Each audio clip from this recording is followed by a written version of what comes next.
Hello students, good morning all of you. Welcome to my YouTube channel Professor Arvind Gaikod, Vesh Coaching Classes Wash. जे online मध्ये join होणार आहे ते लवकरात लवकर ग्रुपमध्ये जॉईन व्हा आणि मला गुड मॉर्निंगचा मेसेज सेंड करा पा. आपण अल्कोहोल, फिनॉल आणि इतर हा टॉपिक स्टडी करत होतो. त्याच्यामध्ये आपण अल्कोहोलचा फर्स्टली स्टडी केला, सेकंड सेक्शनमध्ये फिनॉलचा स्टडी केला आणि आता जो आपल्याला इथर्समध्ये शेवटचा सेक्शन स्टडी करायचा आहे ज्याच्यामध्ये आपण केमिकल प्रॉपर्टी ऑफ इथरचा स्टडी करत होतो. त्या केमिकल प्रॉपर्टीमध्ये आपल्याला शेवटची रिएक्शन पाहिजे इलेक्ट्रोफिलिक सबस्टिट्यूशन ऑफ एरोमॅटिक इथर.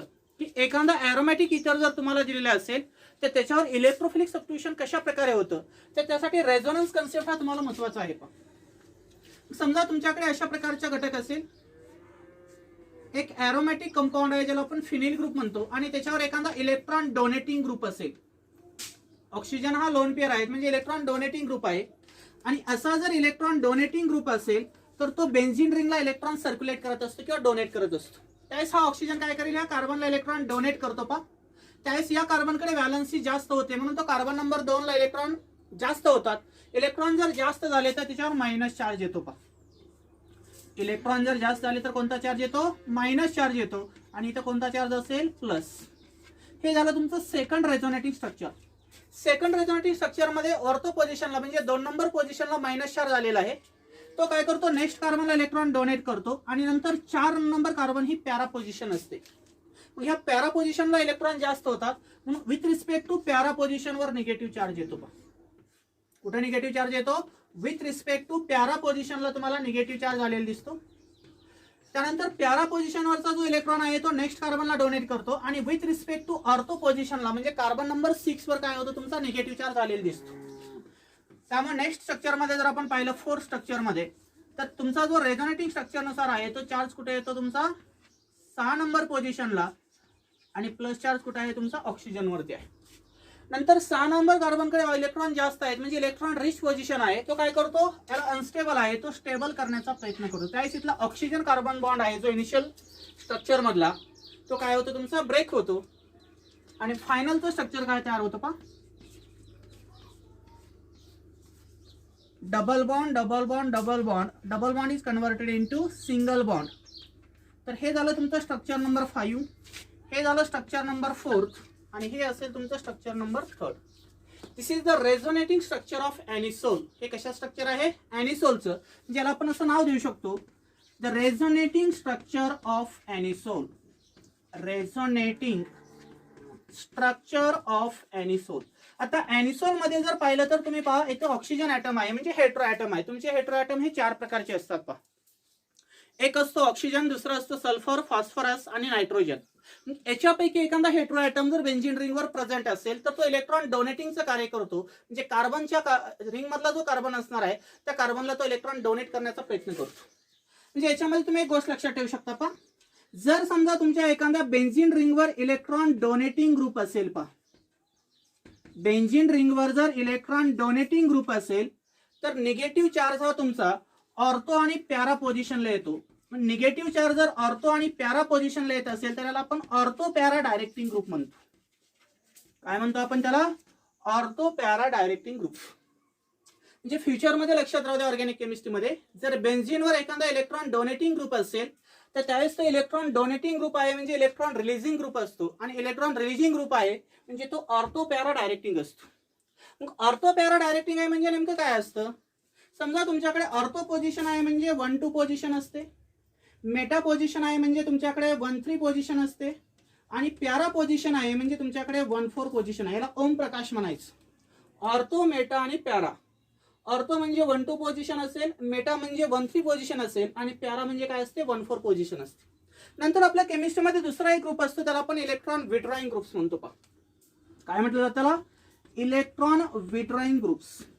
जर बेन्झीन रिंगवरती जर हा इलेक्ट्रॉन विड्रॉइंग ग्रुप असेल तर त्यावेळेस इलेक्ट्रोफिलिक सबस्टिट्यूशन होत असताना ओनली मेटा पोझिशनला होतं म्हणून त्याला म्हणतो आपण मेटा डायरेक्टिंग ग्रुप. काय म्हटलं जातं याला, मेटा डायरेक्टिंग ग्रुप्स. म्हणजे दिलेल्या बेन्झीन रिंग मध्ये जर इलेक्ट्रॉन डोनेटिंग ग्रुप असेल तर इलेक्ट्रोफिलिक सबस्टिट्यूशन हे 3 नंबरला होतं पहा. एक ऑर्थो पोझिशनला म्हणजे 2 नंबरला, नंतर पॅरा पोझिशनला म्हणजे 4 नंबरला आणि ऑर्थो पोझिशनला म्हणजे 6 नंबरला. आणि इलेक्ट्रॉन विड्रॉइंग ग्रुप जर असेल तर ते सबस्टिट्यूशन तुमचं कुठं होतं, मेटा पोझिशनला, म्हणजे पोझिशन नंबर 3 आणि 5 ला होतं. तर याच्या आधारे आपण आज 4 प्रकारच्या नेम रिॲक्शन शिकणार आहोत, जे की आपल्याला नेक्स्ट टॉपिकमध्ये देखील रिॲक्शन स्टडी करायचे आहेत आणि अल्कोहोलमध्ये देखील पाहिलेले आहेत. ब्रोमिनेशन, नायट्रेशन, सल्फोनेशन, अल्कायलेशन आणि असायलेशन ह्या जे बेसिक रिॲक्शन आहे ते आपल्याला आज एनिसोलवरती स्टडी करायचे आहेत. मग पहा इथे लक्ष द्या की याच्यामध्ये आपण रेझोनेटिंग स्ट्रक्चरनुसार किती ठिकाणी चार्ज झालेले दिसतो रे तुम्हाला, 3 ठिकाणी, बरोबर ना. एक आहे ऑर्थोला, एक आहे पॅराला आणि एक आहे मेटा पोझिशनला. आपल्याला याच्यामध्ये ऑर्थो आणि पॅरा पोझिशनचे 2 स्ट्रक्चर हा मेन रिॲक्शन मध्ये तयार करायचे. एक इलेक्ट्रोफिलिक सबस्टिट्यूशन ऑर्थोला होईल आणि एकाचं पॅरा ठिकाणी होईल. मग ऑर्थोला झालं म्हणजे ऑर्थो मधला हायड्रोजन निघून जाईल आणि पॅरा ठिकाणी सबस्टिट्यूशन झालं म्हणजे पॅरावरचा हायड्रोजन देखील काय होतो, रिलीज होतो आणि तिथे एक इलेक्ट्रोफाइल सबस्टिट्यूट होतो. त्याचा स्क्रीनशॉट काढून घ्या अगोदर.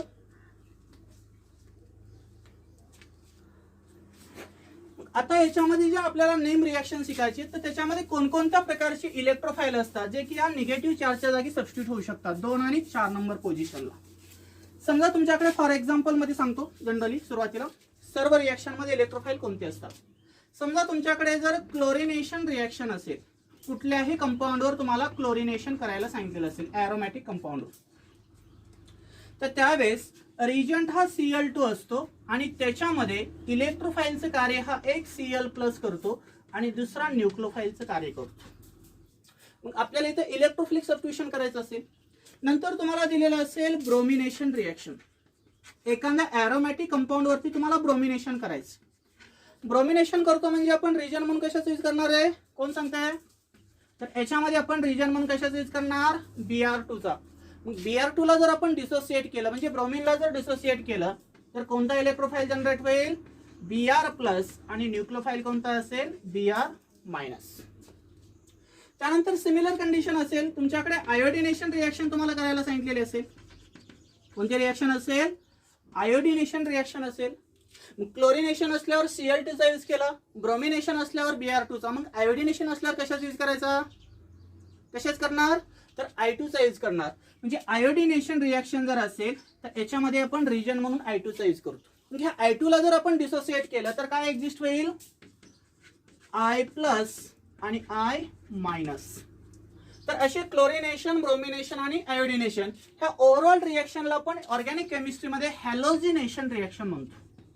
काय म्हटलं जातं त्याला, हॅलोजिनेशन रिॲक्शन.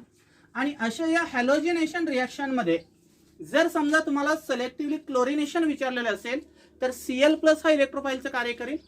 तुम्हाला ब्रोमिनेशन विचारलेलं असेल तर Br+ हा इलेक्ट्रोफाइलचं कार्य करेल आणि आयोडिनेशन रिॲक्शन विचारलेली असेल तर I+ हा तुमचा इलेक्ट्रोफाइलचं कार्य करतो. मग आपल्याला जानेसोलवरती ब्रोमिनेशन रिॲक्शन पाहिजे. मग ब्रोमिनेशन रिॲक्शन आहे म्हणजे रिजन काय करणार आहे आपण, Br2. इलेक्ट्रोफाइलचं कार्य कोण करणार, Br+. हा ऑर्थो आणि पॅराच्या जागी सबस्टिट्यूट होणार आणि त्याच्या जागीचे जे हायड्रोजन H+ फॉर्म मध्ये आहेत ते कुणासोबत कंबाईन होतील, Br सोबत. म्हणजे इथे साईड प्रोडक्ट काय भेटल, HBr. त्यानंतर आपल्याला तिसरी कंडिशन पाहिजे, नायट्रेशन रिॲक्शन. कोणती, नायट्रेशन. आता कुठल्याही ऑर्गॅनिक कंपाऊंडर जर आपल्याला नायट्रेशन करायचं असेल, इट मे बी ॲलिफॅटिक और ॲरोमॅटिक कंपाऊंड्स, ॲलिफॅटिक असू द्या किंवा ॲरोमॅटिक कंपाऊंड असू द्या, त्याच्यावर जर आपल्याला नायट्रेशन करायचं असेल तर त्याच्यामध्ये एक आपण नायट्रेटिंग मिक्सचर यूज करतो आणि त्या नायट्रेटिंग मिक्सचर मध्ये जो रिजंट असतो त्याला आपण म्हणतो concentrated nitric acid. As the concentrated nitric acid हा आपण रिजन म्हणून यूज करतो आणि कॉन्सन्ट्रेटेड सल्फ्युरिक ऍसिड हा कॅटलिस्टचं कार्य करतो. Means the concentrated nitric acid plus concentrated sulfuric acid are also termed as a nitrating mixture and those nitrating mixture are used to prepare various nitro compounds. आणि याच नायट्रेटिंग मिक्सचरचा use करून आपण वेगळ्या प्रकारचे nitro compound exist करत असतो. जसं की आपण फिनॉल मध्ये मला वाटतं एक एक्झाम्पल आपण घेतलं होतं, picric acid formation on phenol. फिनॉलवर जर आपण पॉलिनायट्रेशन रिॲक्शन केली तर त्याच्यापासून पिक्रिक ऍसिड एक्झिस्ट होतो and those picric acid are used as explosive reagents. आणि त्याच पिक्रिक ऍसिडचा किंवा ट्रायनायट्रोफिनॉल म्हटलं जातं त्याला, आणि त्या ट्रायनायट्रोफिनॉलचा आपण एक्सप्लोजिव्ह म्हणून म्हणजे अणुबॉम्ब तयार करण्यासाठी आपण त्याचा जास्त प्रमाणामध्ये सध्या यूज करत असतो. तसं याच्यामध्ये नायट्रेटिंग मिक्सचर जर असेल तर रिजनचं कार्य कोण करतो, कॉन्सन्ट्रेटेड नायट्रिक ऍसिड. आणि याला डिसोसिएट केल्यानंतर इथे एक इलेक्ट्रोफाइल एक्झिस्ट होतो. या इलेक्ट्रोफाइलला म्हणायचं नायट्रो ग्रुप आणि न्यूक्लिओफाइल कोणता असेल तुमचा, OH-. म्हणजे नायट्रेशन रिॲक्शन जर आपल्याला एनिसोलवर करायची असेल आज तर त्यावेळेस ऑर्थो आणि पॅरा पोझिशनचा हायड्रोजन काढून आपण NO2 ग्रुप सबस्टिट्यूट करणार आणि त्याच्यापासून ऑर्थो आणि para nitro containing product exist होईल. त्यानंतर तुम्हाला नेक्स्ट रिॲक्शन असेल सल्फोनेशन रिॲक्शन विचारलेली असेल. आता सल्फोनेशन रिॲक्शन जर असेल तर ह्या सल्फोनेशन मध्ये गोष्ट एक लक्षात राहू द्या. सल्फोनेशन आहे म्हणजे सल्फ्युरिक ऍसिडचा आपण यूज करत असतो. सल्फोनेशन आहे म्हणजे कशाचा यूज केला जातो? सल्फ्युरिक ऍसिडचा. आणि याच्यामध्ये ऍक्च्युअल प्रॅक्टिकली जर पाहिलं तर न्यूट्रल SO3 हा तुमचा इलेक्ट्रोफाईल असतो, पण इथे थेरॉटिकली कशाचा आपण यूज करतो? SO3H. आणि हा SO3H 11वी मध्ये आपण 17वा फंक्शनल ग्रुप पाहिला होता आणि त्याच्यामध्ये आहे याला म्हणायचं सल्फोनिक ऍसिड ग्रुप. काय म्हणायचं याला? Sulphonic acid group. आणि जो न्यूक्लियोफाईल असणार आहे तो म्हणजे काय तुमचा OH-. म्हणजे एखाद्या एरोमॅटिक कंपाऊंडवर जर आपल्याला सल्फोनेशन करायचं असेल तर त्यावेळेस इलेक्ट्रोफाईलचे कार्य कोण करेल? SO3H म्हणजे सल्फोनिक ऍसिड. नंतर आपल्याला ह्या टॉपिक मध्ये आज शिकायचे Friedel Crafts acylation reaction. Friedel Crafts alkylation reaction. मग आता फ्रीडल क्राफ्ट अल्कायलेशन आहे म्हणजे याच्यामध्ये अल्किल हलाइडचा आपण यूज करतो. मग अल्किल हलाइडला जर आपण डिसोसिएट केलं तर याच्यामध्ये R+ हा इलेक्ट्रोफाईलचं कार्य करतो आणि X- हा कशाचं कार्य करतो? न्यूक्लियोफाईल्स. मग R मिथिल घेतलेलं असेल आणि X क्लोरीन घेतलेलं असेल. मग मिथिल क्लोराइड जर दिलेलं असेल तर मिथिल हा इलेक्ट्रोफाईलचं कार्य करेल आणि क्लोरीन हा कशाचं कार्य करेल? न्यूक्लियोफाईल्स. आणि शेवटची रिॲक्शन आहे फ्रीडल क्राफ्ट असायलेशन रिॲक्शन. काय म्हणायचं? Friedel Crafts acylation reaction. Acylation आहे म्हणजे असायलेटिंग एजंट असतो आणि त्या असायलेटिंग एजंटचं नाव आहे असाइल हलाइड्स. म्हणजे असाइड हलाइडला जर आपण डिसोसिएट केलं तर याच्यापासून अशा प्रकारचा एक ग्रुप एक्झिस्ट झालेला दिसतो आणि याला म्हणायचं असायलियम आयन्स. काय म्हणणार तुम्ही याला? असायलियम आयन्स. तर एवढे इलेक्ट्रोफाईल तुम्हाला ऑर्गॅनिक केमिस्ट्रीमध्ये 4 मार्कासाठी लक्षात ठेवावं लागतात. याच्यावर बरेचशी केमिस्ट्री डिपेंड आहे. जर क्लोरिनेशन रिॲक्शन असेल तर आपण Cl2 चा यूज करतो. इलेक्ट्रोफाईल हा Cl+ असेल. ब्रोमिनेशन रिॲक्शन असेल तर आपण रिजन म्हणून Br2 चा यूज करतो. इलेक्ट्रोफाईल हा तुमचा Br+ असेल. आणि त्यानंतर आयोडिनेशन रिॲक्शन जर असेल तर I2 हा रिजनचं कार्य करतो आणि I+ हा इलेक्ट्रोफाईलचं कार्य करेल. त्यानंतर नायट्रेशन रिॲक्शन असेल तर कॉन्सन्ट्रेटेड नायट्रिक ऍसिड हा रिजनचं कार्य करतो आणि NO2+ जो आहे तो इलेक्ट्रोफाईलचं कार्य करतो.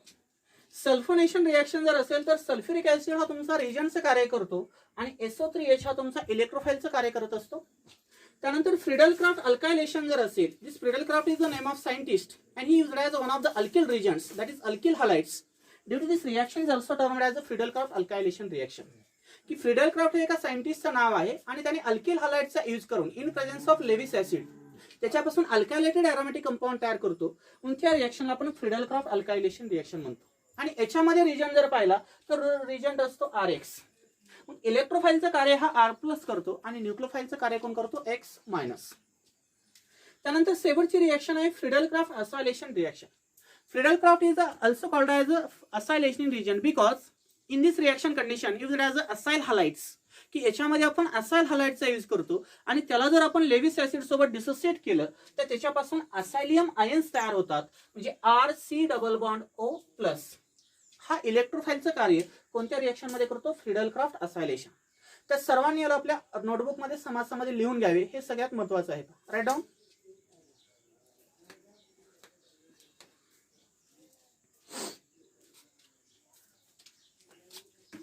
आता त्याच्यामध्ये फर्स्ट रिॲक्शन पाहिजे. झालं लिहून सर्वांचं? आता याच्यामध्ये फर्स्ट रिॲक्शन पाहिजे आपल्याला. What is the bromination on anisole. की एनिसोलवर आपल्याला ब्रोमिनेशन करायचं. 4 रिॲक्शन आहेत पहा, जे आज आपल्या इथे टॉपिक एंड होईल पहा. तर त्याच्यामध्ये फर्स्ट रिॲक्शन आहे ब्रोमिनेशन ऑन एनिसोल. कोणती रिॲक्शन आहे? Bromination on anisole. जर आपण एनिसोलवर ब्रोमिनेशन केलं तर काय तयार होईल? तुम्हाला मी आता सांगितल्याप्रमाणे ब्रोमिनेशन असेल तर Br2 चा यूज केला जातो आणि त्याला डिसोसिएट केल्यानंतर Br+ हा इलेक्ट्रोफाईलचं कार्य करतो आणि दुसरा Br+ हा कशाचं कार्य करतो? न्यूक्लियोफाईल्स. आणि आपण कोणत्या रिॲक्शन पाहत आहोत? Electrophilic substitution reaction. काय आपल्या रिॲक्शनचं नाव? Electrophilic substitution reaction. या इलेक्ट्रोफिलिक सबस्टिट्यूशन रिॲक्शन मध्ये आपल्याला स्टार्टिंग मटेरियल हा मिक्स्ड एरोमॅटिक इथर यूज करायचा आणि मिक्स्ड ॲरोमॅटिक इथर कोणता घेतलेला आपण 2 इक्विव्हॅलंट ऑफ एनिसोल. काय घेतलेला आपण 2 equivalent of anisole. This anisole is also termed as methoxybenzene or it is also called as methyl phenyl ether. And this anisole are mainly used as a solvent in perfumes. की वेगळ्या प्रकारचे perfumes तयार करण्यासाठी देखील आपण हे एनिसोलचा जास्त प्रमाणामध्ये मार्केटमध्ये यूज करत असतो. मग एनिसोलवर आपल्याला ब्रोमिनेशन रिॲक्शन करायची म्हणजे इथे देखील आपण किती ब्रोमिन घेणार आहे, इथे देखील आपण 2 ब्रोमिन घेणार आणि ब्रोमिन घेतल्यानंतर याच्यामध्ये याला डिझॉल्व करण्यासाठी आपण कोणता कॅटॅलिस्ट यूज करणार, ऍसिटिक ऍसिड. मग ऍसिटिक ऍसिड मध्ये आपण ब्रोमिन आणि एनिसोल ज्यावेळेस डिझॉल्व करतो त्यावेळेस with respect to ortho position आणि with respect to para position की या ठिकाणी तुमचा निगेटिव्ह चार्ज आलेला होता बरोबर, विथ रिस्पेक्ट टू ऑर्थो आणि विथ रिस्पेक्ट टू पॅरा. मग याच्यामधला एक ब्रोमिन इलेक्ट्रोफाईलचं कार्य करील आणि एक ब्रोमिन तुमचा न्यूक्लियोफाईलचं कार्य करेल. मग आहे तसे स्ट्रक्चर दोनदा काढून घ्या. सुरुवातीला हा पहिला एनिसोल असेल बरोबर आणि हा दुसरा एनिसोल मी काढून घेतला. आहे तसा काढायचं, काही चेंज करायचं नाही. आता याच्यामध्ये पहा पहिल्या Br2 मधला एक Br प्लस ह्या H प्लसच्या जागी सबस्टिट्यूट होईल बरोबर, म्हणजे विथ रिस्पेक्ट टू ऑर्थो पोझिशनला सबस्टिट्यूट होईल. त्यावेळेस इथला H प्लस आणि राहिलेला एक Br मायनस काय लॉस होईल रे, HBr. नंतर दुसऱ्या कंडिशन मध्ये काय होईल पहा, दुसऱ्या एनिसोल मधला पॅरावरचा एक हायड्रोजन ॲटम त्याच्या जागी Br प्लस सबस्टिट्यूट होईल म्हणजे विथ रिस्पेक्ट टू पॅरा पोझिशनला Br प्लस सबस्टिट्यूट होईल. त्यावेळेस इथला H प्लस आणि दुसऱ्या मधला Br मायनस, दुसरा साइड पुढे काय भेटल, सेम भेटल 2 इक्विव्हॅलंट ऑफ HBr. मीन्स एनिसोलर bromination reaction in treated with acetic acid. काय सेंटेन्स लिहू शकता तुम्ही याच्यामध्ये, anisole on treatment with bromine in acetic acid to gives ortho bromo anisole and para bromo anisole. याच्यामध्ये कोणते दोन प्रोडक्ट तयार झाले, याला म्हणायचं ऑर्थोब्रोमो एनिसोल आणि दुसऱ्या प्रोडक्टचं काय नाव आहे रे, पॅराब्रोमो एनिसोल बरोबर. आता ऑर्थो पोझिशन आहे म्हणजे 2 नंबरची पोझिशन असते म्हणजे आययुपीसी नेम काय एक्झिस्ट होईल इथं 2 ब्रोमो एनिसोल आणि पॅरा पोझिशन असते म्हणजे 4 नंबरची असते म्हणजे इथं सेकंड नाव काय तयार होईल 4 ब्रोमो एनिसोल. मग एखाद्या रिएक्शन कंडिशन मध्ये जर असं मिक्सचर ऑफ प्रोडक्ट जर भेटत असेल तर according to intramolecular and intermolecular hydrogen bonding ह्या जर 2 बॉन्डिंग जर आपण कम्पेअर केल्या तर त्याच्यामध्ये मेजर प्रोडक्ट हा कोणता भेटतो, पॅरा. म्हणून एक्झाम मध्ये लक्षात राहू द्या तुम्हाला ब्रोमिनेशन असेल, क्लोरिनेशन असेल, आयोडिनेशन असेल, नायट्रेशन असेल, सल्फोनेशन असेल, अल्कायलेशन असेल किंवा फ्रिडलक्राफ्ट असायलेशन असेल, ह्या 7 रिएक्शन पैकी कुठलीही एखाद्या ॲरोमॅटिक कंपाऊंडवर जर रिएक्शन विचारली आणि तिथं जर असे 2 प्रोडक्ट एक्झिस्ट होत असतील, एक ऑर्थो आणि दुसरा पॅरा, तर ऑलवेज इथं डोळा झाकून काय लिहायचा, पॅरा हा मेजर प्रोडक्ट लिहायचा आणि ऑर्थो हा काय असेल याच्यामध्ये मायनर प्रोडक्ट असेल. याला तुमचा 1 मार्क असतो. म्हणजे अकॉर्डिंग टू मेल्टिंग पॉईंट आणि बॉइलिंग पॉईंट नुसार जर पाहिला तर हा मेजर असेल पॅरा आणि ऑर्थो हा काय असेल याच्यामध्ये मायनर असेल. राईट लक्षात. तर याला म्हणायचं ब्रोमिनेशन ऑफ एनिसोल. स्क्रीनशॉट काढून घ्यायचा.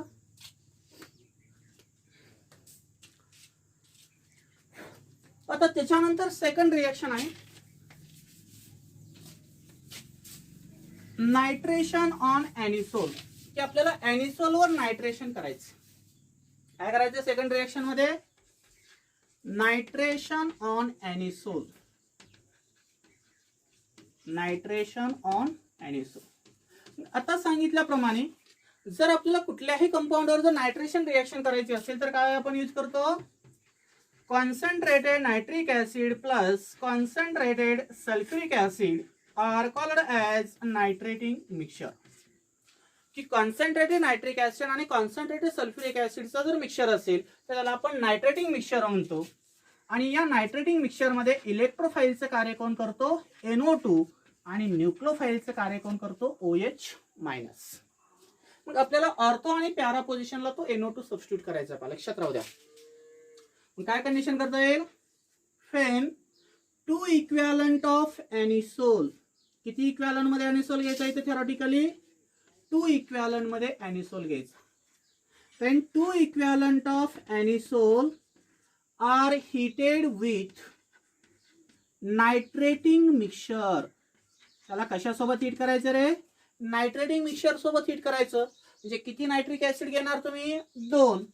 आणि एरो वरती तुम्ही कॅटॅलिस्ट काय यूज करणार? Concentrated sulphuric acid. त्यावेळेस याच्यामध्ये न्यूक्लिओफाईलचं कार्य कोण करतो? OH minus. आणि इलेक्ट्रोफाईलचं कार्य कोण करतो? NO2 plus. मगाच्या रिएक्शन प्रमाणे सेम कंडिशन, 2 स्ट्रक्चर काढून घ्यायची आहे तसे ऍनिसोलची. हे 2 स्ट्रक्चर आपण पहिल्यांदा काढून घेऊ. ऍनिसोल आणि दुसरा स्ट्रक्चर असेल ऍनिसोल्स. दुसरं देखील स्ट्रक्चर कशाचं काढलं आपण? ऍनिसोल्स. अकॉर्डिंग टू रेझोनेटिंग स्ट्रक्चर नुसार आपण पाहिलं होतं की मायनस चार्ज कुठे कुठे आला होता रे? ऑर्थो पोझिशनला एक मायनस चार्ज आलेला होता आणि विथ रिस्पेक्ट टू पॅरा पोझिशनला एक मायनस चार्ज आलेला होता, बरोबर? मग ऑर्थोवरचा हायड्रोजन ॲटम आणि इथला OH काय लॉस होईल? OH आणि H मिळून H2O तयार होईल, बरोबर? म्हणजे पाणी तयार होईल इथं. नंतर ह्या H प्लसच्या जागी काय सबस्टिट्यूट होईल? NO2. म्हणजे इथे एक ऑर्थो नायट्रो ग्रुप तयार होईल. नंतर दुसऱ्या ऍनिसोल मधला पॅरावरचा एक हायड्रोजन ॲटम आणि दुसरा नायट्रिक ऍसिड मधला एक OH. म्हणजे इथला OH आणि इथला H दुसरा वॉटर मॉलिक्यूल तयार होईल. म्हणजे दुसरा पाण्याचा मॉलिक्यूल तयार होईल. म्हणजे साइड प्रोडक्ट काय भेटलं इथं? Twice H2O. त्यावेळेस या H प्लसच्या जागी दुसरा NO2 प्लस सबस्टिट्यूट होईल. म्हणजे इथं पॅरा नायट्रो प्रोडक्ट भेटल. जे नायट्रेशन रिएक्शन जर असेल तर ऑर्थो पोझिशनला NO2 सबस्टिट्यूट करायचा, जसं की इथं सबस्टिट्यूट केला, आणि पॅरा पोझिशनला दुसऱ्या स्ट्रक्चरमध्ये NO2 सबस्टिट्यूट करायचं. पहिल्यावरचा हायड्रोजन आणि OH एक H2O भेटल, दुसऱ्यावरचा हायड्रोजन आणि दुसरा OH तुम्हाला दुसरा H2O भेटल. याचं नाव काय तयार होतं पा? Ortho nitro anisole. काय म्हणायचं याला? ऑर्थो नायट्रो ऍनिसोल, किंवा त्याचं IUPAC नेम आहे 2 नायट्रो ऍनिसोल. आणि दुसऱ्या कंपाऊंडचं काय नाव तयार होईल? Para nitro anisole. काय म्हणायचं याला? Para nitro anisole. आणि याचं IUPAC नेम तयार होतं 4 नायट्रो ऍनिसोल. मला सांगा बरं, याच्यामध्ये ऑर्थो आणि पॅरा जर म्हणजे मिक्सचर ऑफ प्रोडक्ट जर एक्झिस्ट होत असेल तर प्रॅक्टिकली मेजर कोणता लिहायचा आणि मायनर कोणता असतो? कुणाची यील्ड जास्त भेटेल प्रॅक्टिकली, ऑर्थो का पॅरामध्ये? असा जर मिक्सचर ऑफ प्रोडक्ट असेल तर ऑलवेज पॅरा प्रोडक्ट हा काय लिहायचा? मेजर लिहायचा, आणि ऑर्थो प्रोडक्ट हा काय असणार आहे? तुमचा मायनर असणार आहे, बरोबर? मग काय सेंटेन्स लिहिणार याचं? When excess of anisole are heated with nitrating mixture to give para-nitro-anisole as a major product. Excess of anisole are heated with nitrating mixture to give para-nitro-anisole as a major product. अशा प्रकारचं तुम्ही sentence लिहू शकता आणि खाली reaction लिहू शकता. याचा स्क्रीनशॉट काढून घ्या.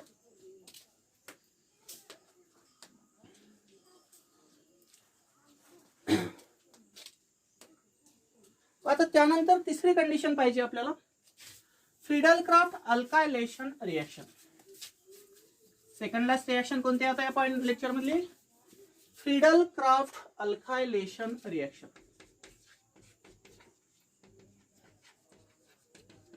फ्रीडल-क्राफ्ट अल्कायलेशन म्हणजे अल्किल ग्रुपचा यूज करायचा आहे. अल्कायलेशन रिएक्शन की आपल्याला ऍनिसोल वरती फ्रीडल-क्राफ्ट अल्कायलेशन रिएक्शन करायची आणि त्याच्यापासून एक अल्कायलेटेड बेन्झीन तयार करायचं किंवा ऍनिसोल तयार करायचं. अल्कायलेशन रिएक्शन म्हणजे अल्किल हॅलाइडचा यूज करतो आणि अल्किल हॅलाइड मध्ये R हा इलेक्ट्रोफाईलचं कार्य करतो आणि X हा कशाचं कार्य करेल? न्यूक्लिओफाईल्स.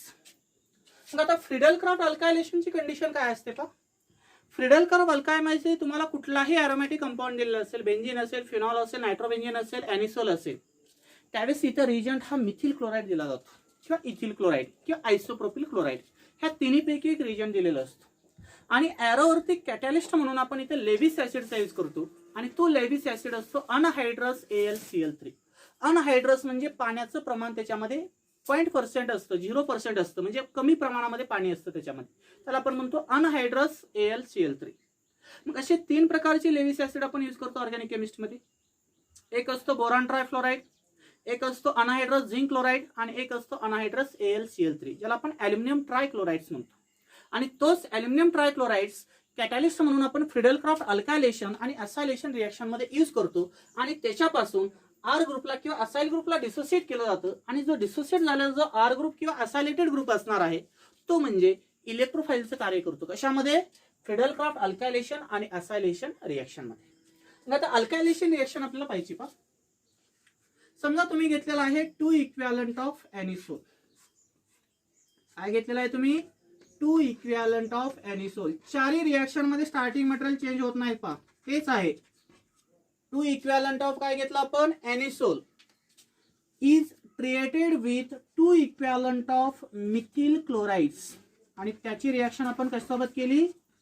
मिथिल क्लोराइड सोबत केली. In presence of anhydrous AlCl3. In presence of anhydrous AlCl3 to form mixture of the product. त्यावेळेस काय तयार होणार आहे? तुमचा एक मिक्सचर ऑफ प्रोडक्ट एक्झिस्ट होणार आहे. मग याच्यामध्ये पहा, दिसते का बघा स्क्रीनवरती? तर याच्यामध्ये 2 प्रकारचे स्ट्रक्चर तयार होतील पहा. आहे तसं फर्स्ट स्ट्रक्चर काढून घ्या आणि सेकंड स्ट्रक्चर देखील आपण आहे तसं काढून घेतलं. आता याच्यामध्ये आपल्याला इलेक्ट्रोफिलिक सबस्टिट्यूशन करायचं. इलेक्ट्रोफिलिक सबस्टिट्यूशन करत असताना रेझोनेटिंग स्ट्रक्चर नुसार ऑर्थो आणि पॅराला तुमचा निगेटिव्ह चार्ज आलेला होता, बरोबर? इथला H+ आणि इथला Cl- एक HCl बाहेर पडेल आणि इथला जो CS3+ आहे तो ह्या H+ च्या जागी सबस्टिट्यूट होईल.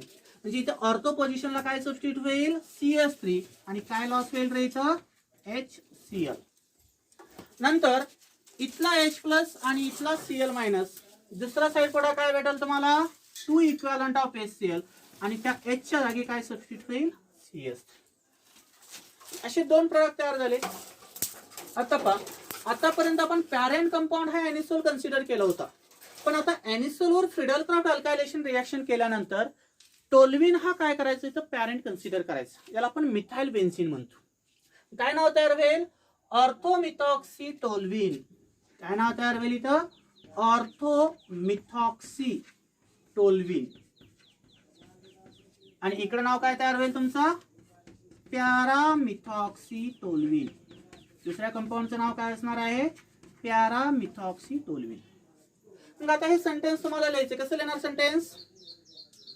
When excess of anisole are treated with methyl chloride in presence of Lewis acid like anhydrous AlCl3 to gives paramethoxytoluene as a major product.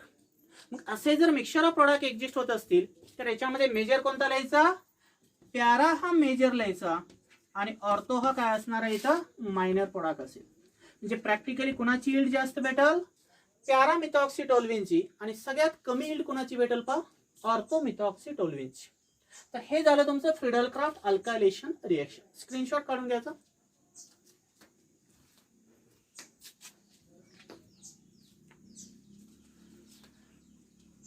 आता या टॉपिक मध्ये शेवटची रिएक्शन आहे फ्रिडल क्राफ्ट असायलेशन रिएक्शन. कोणती reaction आहे? Friedel Crafts acylation reaction.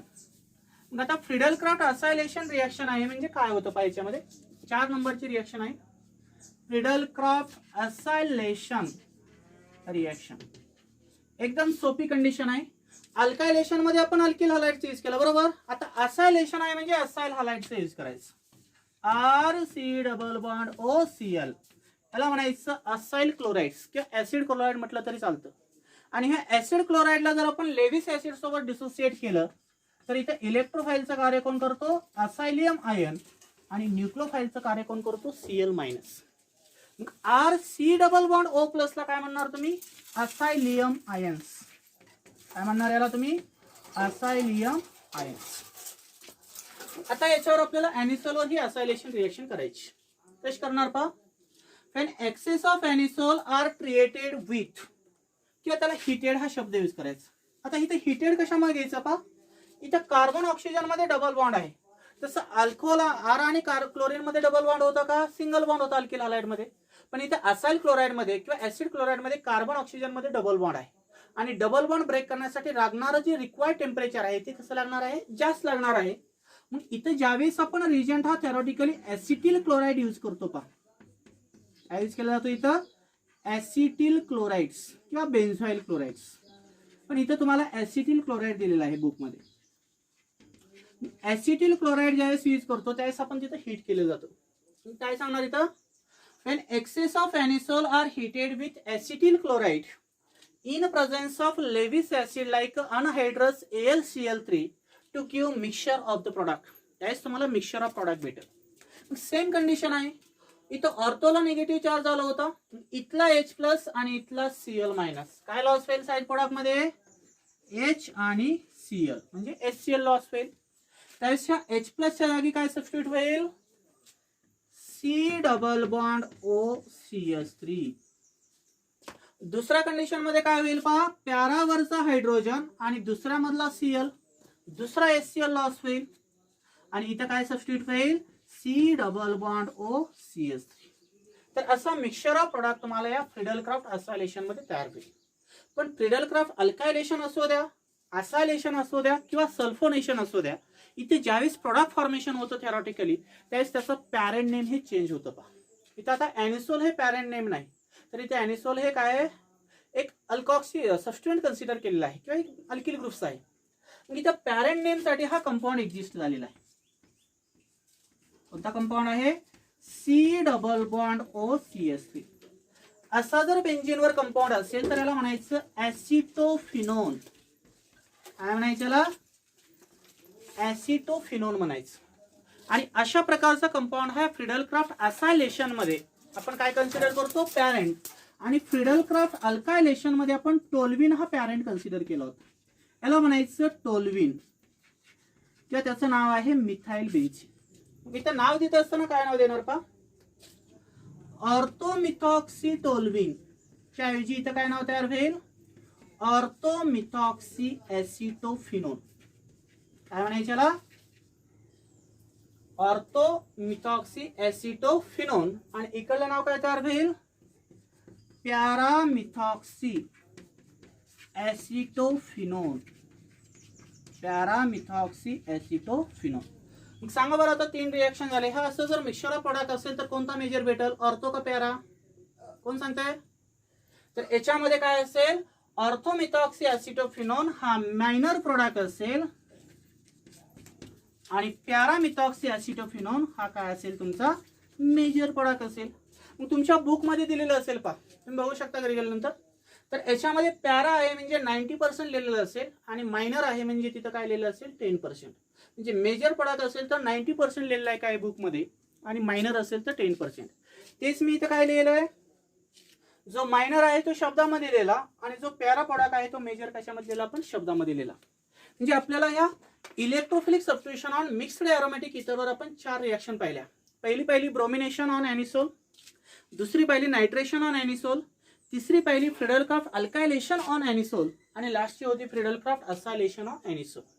Bromination मध्ये para bromo anisole हा major product होता, नायट्रेशन मध्ये पॅरा नायट्रो एनिसोल हा मेजर प्रोडक्ट होता, फ्रिडल-क्राफ्ट अल्कायलेशन मध्ये पॅरामिथॉक्सी टोल्विन हा मेजर प्रोडक्ट आहे आणि फ्रिडल-क्राफ्ट असायलेशन मध्ये पॅरामिथॉक्सी ऍसिटोफिनोन हा काय मेजर प्रोडक्ट आहे. फ्रिडल-क्राफ्ट अल्कायलेशन आणि असायलेशन मध्ये कॅटॅलिस्ट म्हणून आपण कशाचा यूज केला अनहायड्रस AlCl3 चा.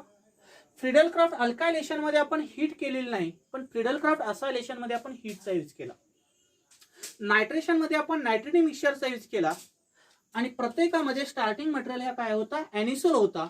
आणि अकॉर्डिंग टू रेझोनेटिव्ह स्ट्रक्चर नुसार जर पाहिलं तर निगेटिव्ह चार्ज कुठं कुठं आला होता रे ऑर्थो आणि पॅरा पोझिशनला, म्हणजे 2 आणि 4 नंबरला. म्हणून आपण 4ही रिएक्शन मध्ये इलेक्ट्रोफिलिक सबस्टिट्यूशन करत असताना 2 आणि 4 नंबरला केलेला आहे. कारण 1-2 पोझिशन म्हणजे ऑर्थो असते, 1-3 पोझिशन म्हणजे मेटा असते आणि 1-4 पोझिशन म्हणजे काय असते पॅरा असते. आता या टॉपिक मधला शेवटचा छोटासा पॉइंट आहे पहा, what are the application of ether, की इथरचा यूज आपण कोणकोणत्या ठिकाणी करत असतो. तुम्हाला बरेचसे ऍप्लिकेशन मी सुरुवातीला सांगितलेले आहेत पहा, जसे की अल्कोहोलचा आपण बऱ्याचशा ठिकाणी यूज करत असतो किंवा फिनॉलचा आपण यूज करत असतो. तशा याच्यामध्ये इथरच्या बाबतीत जर पाहिलं, what are the uses of ether, uses of ethers, की इथरचा यूज आपण कुठं कुठं करत असतो. समजा तुम्हाला माहिती आहे की एक सिंपल इथर आणि एक मिक्स्ड इथर असतो. सिंपल इथर मधला जर आपण डायइथिल इथर घेतला, कोणता डायइथिल इथर, this diethyl ether are also called as dry ether, की ह्या डायइथिल इथरलाच आपण जनरली काय म्हणत असतो पहा ड्राय इथर म्हणतो. ज्यावेळेस तुम्ही आजारी पडल्यानंतर दवाखान्यामध्ये जाता आणि तुम्हाला ज्यावेळेस इंजेक्शन दिलं जातं त्यावेळेस तुम्हाला कॉटनच्या साहाय्याने स्किनवरती एक सोल्युशन लावलं जातं पहा.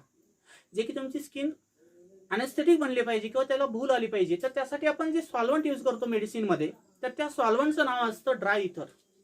Means diethyl ether and dry ether are used as anaesthetic agents in medicine. की मेडिसिनमध्ये अनेस्थेटिक एजंट म्हणून आपण ह्या ड्राय इथरचा यूज करत असतो. त्यानंतर सेकंड ऍप्लिकेशन आहे या डायइथिलचं. पहा, diethyl ether are mainly used as a solvent. Diethyl ether are mainly used as a solvent in surgical operations. की दवाखान्यामध्ये जे वेगळ्या प्रकारचे ऑपरेशन होत असतात, ते ऑपरेशन होत असताना त्याच्यामध्ये वेगळ्या प्रकारचे आपण ॲपरेटसचा यूज करत असतो. तर ह्या ॲपरेटसला क्लीन करण्यासाठी सॉल्व्हंट म्हणून देखील आपण ह्या डायइथिल इथरचा किंवा ड्राय इथरचा यूज करत असतो. नाहीतर असे कित्येक पेशंट आले असते आणि कित्येक ॲपरेटस आपल्याला चेंज करावे लागले असते, तर त्याला हॉट केलं जाते किंवा स्टरलाइज करण्यासाठी किंवा त्याला वॉश करण्यासाठी आपण कशाचा यूज करतो? पहा, डायइथिल इथरचा सॉल्व्हंट म्हणून आपण दवाखान्यामध्ये यूज करत असतो. त्यानंतर तुम्ही व्हेकलमध्ये पेट्रोल ऍड करता. पहा, पेट्रोलमध्ये जर पाहिलं आपण तर पेट्रोलमध्ये हे दोन घटक असतात. डायइथिल इथर एक असतो आणि दुसरा घटक असतो इथेनॉल.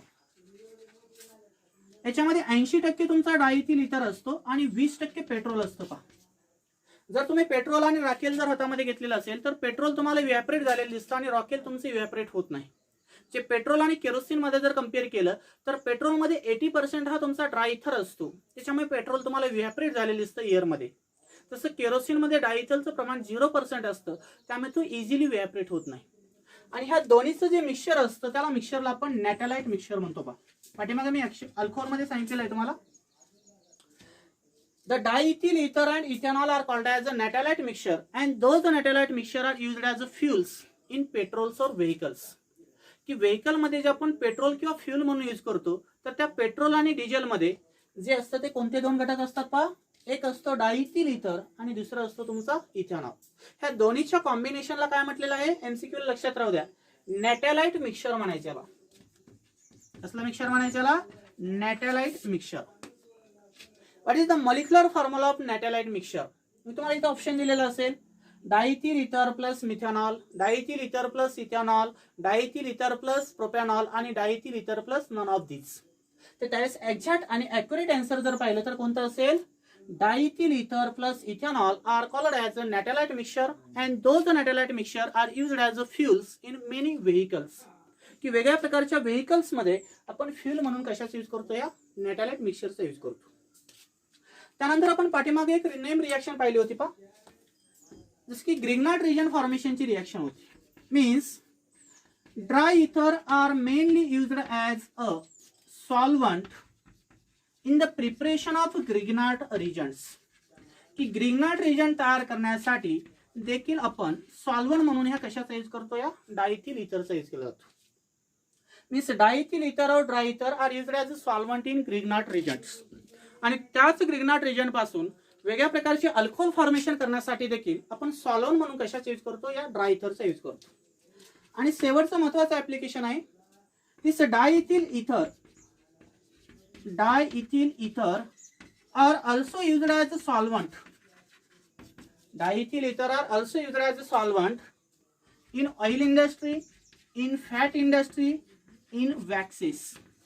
की तुमची वॅक्स इंडस्ट्री असेल, ऑइल इंडस्ट्री असेल किंवा फॅट इंडस्ट्री असेल, याला डिझॉल्व करण्यासाठी देखील आपण सॉल्व्हंट म्हणून कशाचा यूज करतो? तर या डायइथिल इथरचा यूज करतो.